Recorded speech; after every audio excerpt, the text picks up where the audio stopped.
Hello, my friends, and welcome to another episode of Time Between Times storytelling with me, Owen Staton. Please excuse my gruff-sounding voice this week. I've been sick with the flu for the last few days and only now getting over it. I'll soon get there, but please excuse me for now. And I want to thank all those who turned up to meet me at the recent book launches for Dr. Delith Bada's book, The Folklore of Wales Ghosts. It was so good to meet many of you who listen to the show, and if you're new to the show because of those readings, welcome. Croeso. Well, my friends, it's getting dark, isn't it? The cold is really starting to bite. The shortening of the year is upon us. But that means a new year will soon be coming. The light will soon start to journey away again, bringing us out of the darkness and into light. But while we are here, let us relax and enjoy this time where shadows lengthen and spirits walk the land, for this truly is the time between times. Sit back, relax, close your eyes if it's safe to do so, and come with me as we journey somewhere far away to hear a tale from long ago. Come to the time between times.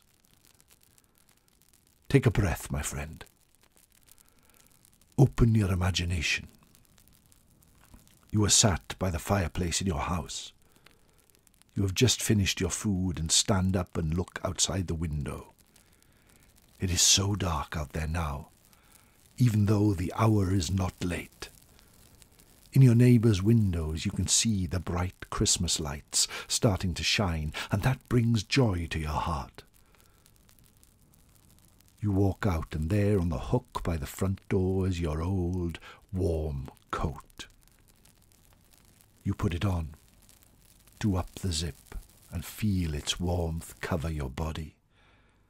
You put on an old woolen hat and gloves on your hands, and step outside the front door feeling the bite of the cold on your face. You lock the door behind you, walk down to the path. The cars are driving past, people in a rush, going from here to there. But you know where you are going, somewhere truly special. You walk up the road towards the forest. As you approach, it seems to get bigger as the trees get closer, until they block out your view.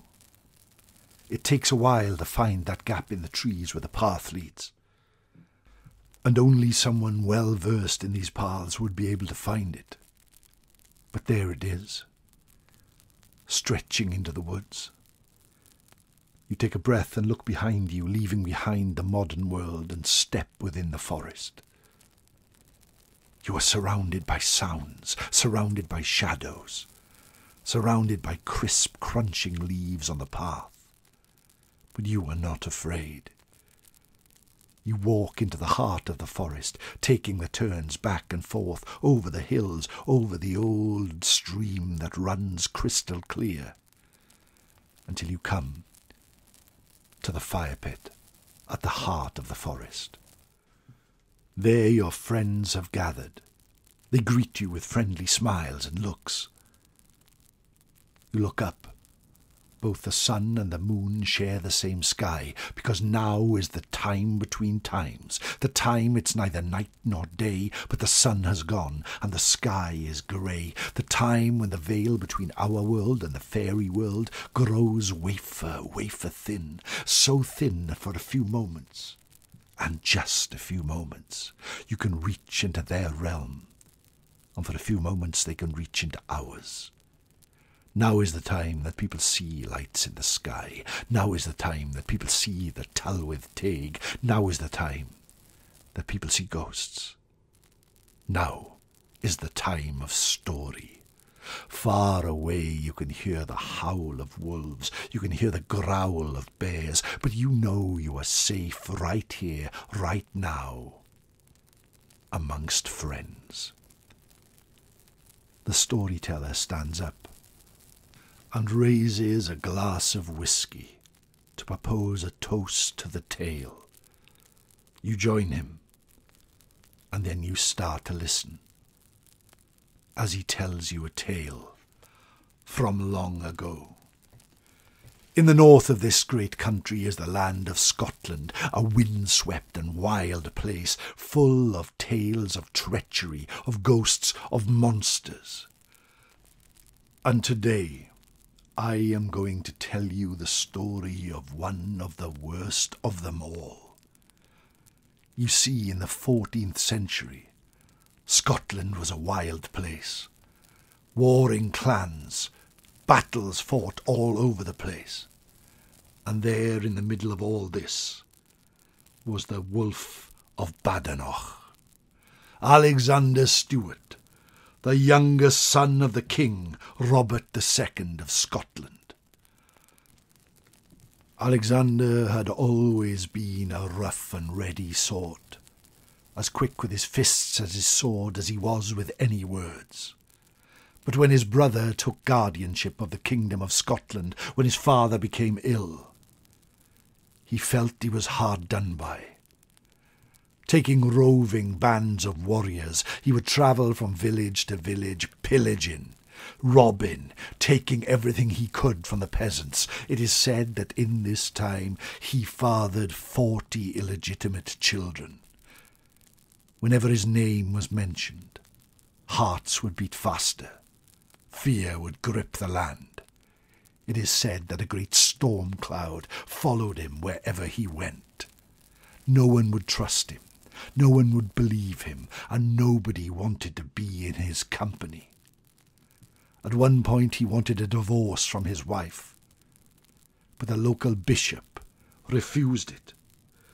But he travelled to Elgin Cathedral, where the bishop was based. And there, as the moon shone in the sky, he lit it alight until it burned on a hilltop and could be seen from miles around. The people nearby tried to save the cathedral, rushing to the lakes and rivers to bring water, but Alexander Stewart laughed as it burned to the ground. He truly was an evil, evil man. It was not long after this deed that saw him excommunicated from the church, that he sat brooding in his castle at Ruthin near Aviemore. There the night grew dark and the fire started to burn, and in the great hall of the castle, surrounded by tapestries and hunting trophies, he sat in his cups, thinking of what next evil deed he would do. He still had loyal warriors, but their loyalty now cost him much in gold. He still had friends, but he was always paranoid, always thinking that they would turn on him in treachery. And when the faraway church bells rang, there came the knock on the door of the castle. One of his servants came into the hall and said that there was a man here to see him. Stewart called for the man to enter, and when he did, a cold wind burst into the hall, causing all the tapestries to shudder and shake. A hooded man entered the hall and bowed deep to the Wolf of Badenoch, and said to him that he had heard of his deeds even far away in the kingdom that he came from. He had heard of all the things he had done, and wished to meet and drink and play chess with the famous Alexander Stewart. The wolf got up and looked at the stranger, even though he was small in stature and seemed to speak with a voice as old as the mountains. He felt a little unease, but agreed to play the stranger. He called for his servants to bring his chess set, and he placed it on the great table in the middle of the hall. And there, under the glass eyes of the stags' heads, they sat as the night grew even darker outside. Alexander Stewart prided himself on his skill at chess. It was one of the few intellectual pursuits that he really enjoyed. He took the first move, and the stranger counted. The second move, and the stranger counted. He could not see the stranger's face under the hood, even though he tried. And the stranger's hands seemed old and withered and clawed. The game went on for hours. The night grew darker still, until eventually Alexander Stewart felt the pressure that the stranger was enacting on him in the game, and felt for the first time in many years that he would lose this game. Finally, the stranger called out, "Check!" as he moved his piece into position, blocking Alexander's king. As he said the word, thunder roared through the sky outside. Alexander managed to escape the check, just. But moments later, it came again. Check. Alexander managed to move slightly, to move a piece in front, to block the check. But then lightning roared outside. On the third check, both thunder and lightning rent the air, lighting it up like it was day. Now Alexander knew he was truly doomed. He would lose this game to a stranger that he had let into the door of his castle on the darkest night he could remember.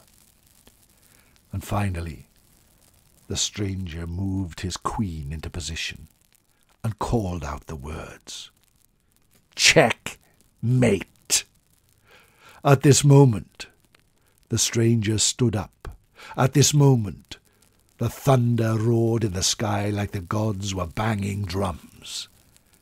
And he pulled down his hood to reveal the face of the devil himself. It is said that at this very moment, at the time when the game was won, Alexander looked in horror at the devil and fell face first into the chessboard, scattering the pieces all over the hall, dead.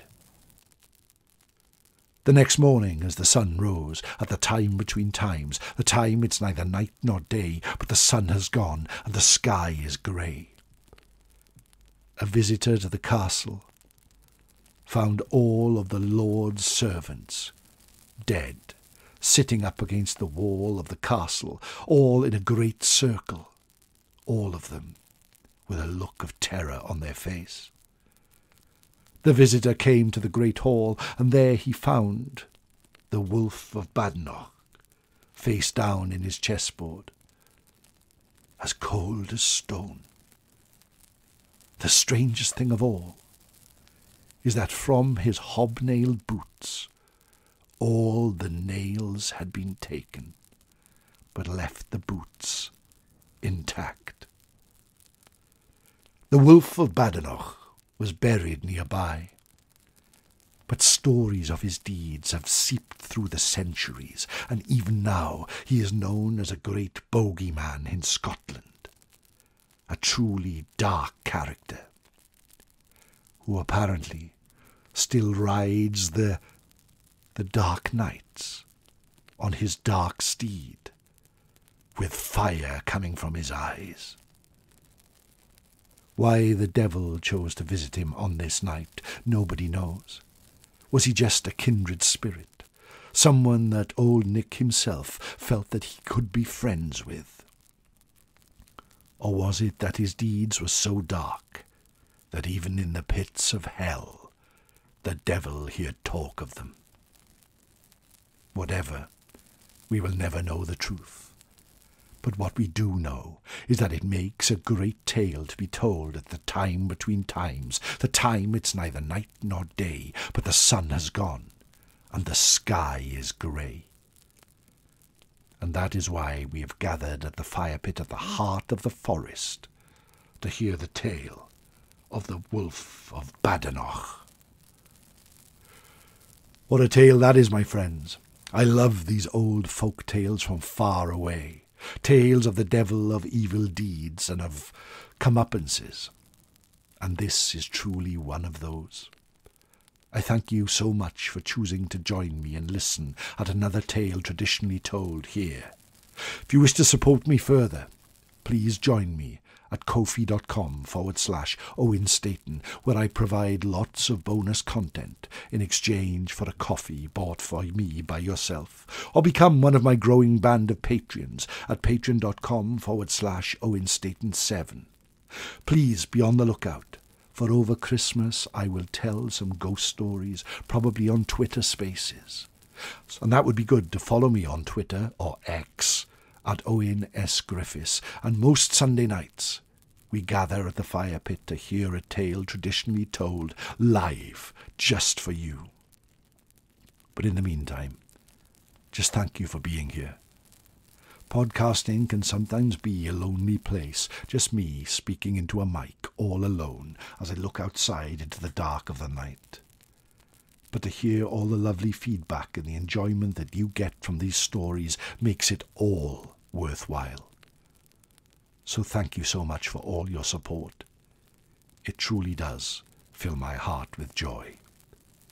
So until next time, take care, my friends, until we next meet at the fire pit of the heart of the forest, at the time between times. Nostar.